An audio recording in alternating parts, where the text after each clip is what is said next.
I'll continue to get this in the comment section. Oh, keep the core together. Let the Pistons figure it out. I'm going to continue to make this video until the trade deadline is passed, right? What the average fan who say that, every fan who say that don't understand this. The window is now for the Pistons, right?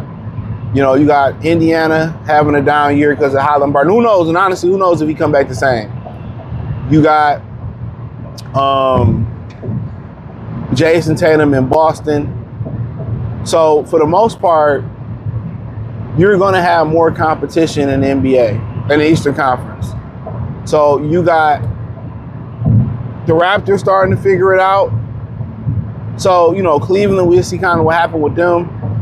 But when you in these type of situations and you can strike now, you got to do everything you need to do. So you can wait, and you can wait for it to come together and wait for these guys to develop, and it still may never happen.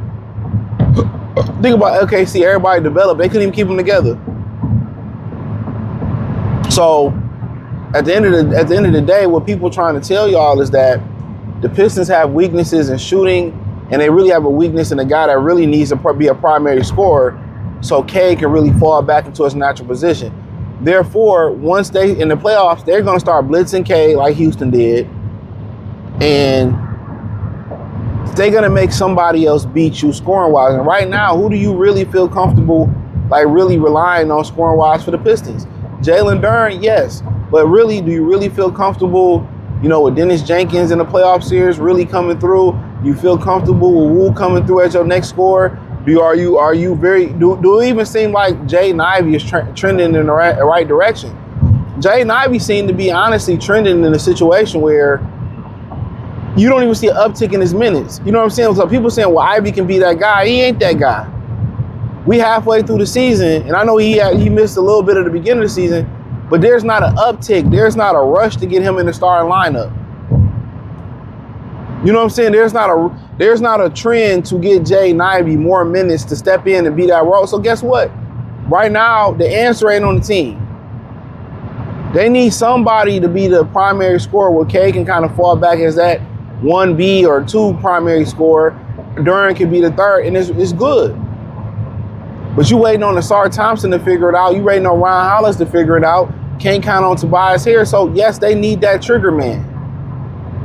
They need that guy that can heat up and go nuts.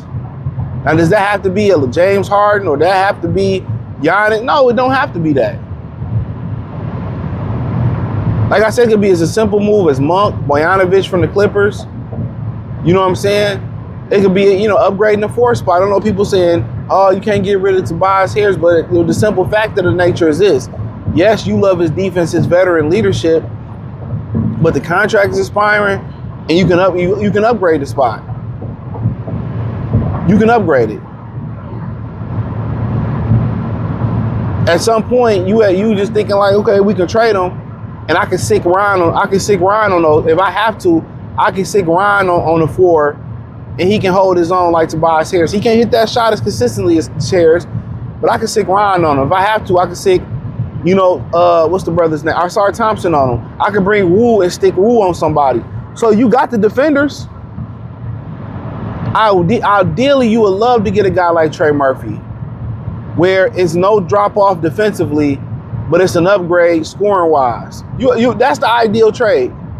Because if you go get a PJ Washington, what's the problem with PJ? He can't shoot. He shoots just like fucking Tobias, but he's a great defender.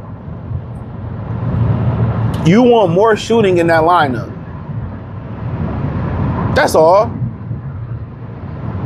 And you need a scorer. They can come off the bench and, you know, so, you know, you banking on Karis LeVert figuring it out. Right now, it don't seem like Karis LeVert gonna figure it out. It was a bad deal. Right now, Ivy is not trending towards figuring it out. They're not giving an opportunity. I think he's 100% healthy yet. You know, he flashed here and there, but they're not trending towards upping his minutes and getting him to the start. But right now, you don't have an answer. You can hope that Ivy figure it out. You can hope that Karis knock off the rust. But right now, this is the last opportunity you're going to have to fix that. And people don't understand you have to give up something to get something. So if I'm being honest with you, Trey Murphy, Michael Porter Jr. I heard somebody say, well, if they trade for Miles Bridges, he coming off the bench. You out your rabbit ass mind. These young dudes ain't coming off no bench with that. I mean, they're gonna mess up the camaraderie just off that. Just off that. He give you more athletic ability. He definitely could be just as good as a defender as Tobias if they drilling in his head. He give you more scoring. But ideally, you want to get a Trey Murphy, you want to get a Michael Porter Jr. in there, you know, you want to get somebody that, you know, that's you can rely on to shoot it or at least score it. And then you want to go out there and get a Bojanovic, a Malik Monk, a Zach LaVine, you know, somebody that can flat out score but also provide the shooting. You know, somebody of that ilk. So for people saying, well, they're fine the way they are, and you don't understand playoff basketball. Playoff basketball exploits your weaknesses. So if you tell me that Ivy is going to start to, you know, get into a rhythm and we can trust him, you tell me that Caris LeVert find his rhythm, I'm definitely happy with standing pat. But guess what? After that trade deadline, ain't no second chances. Only hope you're going to have is Malik Beasley coming back, and I don't think there's no hope for that.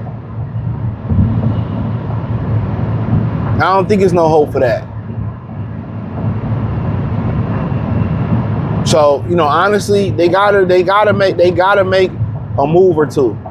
Now they can make a move and they can cover multiple issues. Shooting and the scoring.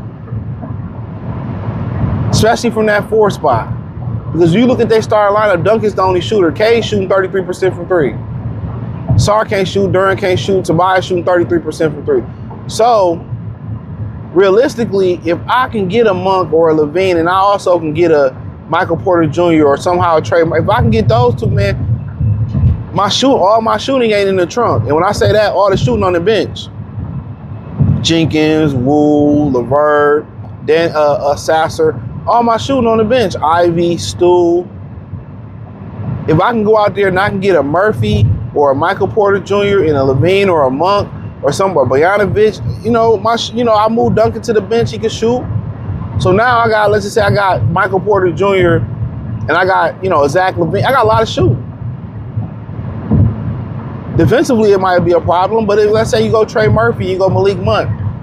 Defensively, you good. And you got the scoring and the shooting. Whether you bring Monk off the bench or you start him. So, for the most part, the time is now. The time is now.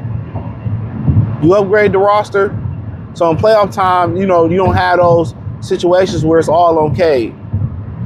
You trusting guys, who ain't really never been there. You know what I mean? But hey, it is what it is. Thumbs up the video, share the video, subscribe to the channel. The subscribe button is the bell icon button. Hit all notifications. Increase your chance to get notifications. We go live and drop video. Follow me on X, Facebook, Kick, Twitch, Instagram. Check out Detroit Pistons playlist for more videos like this. Peace.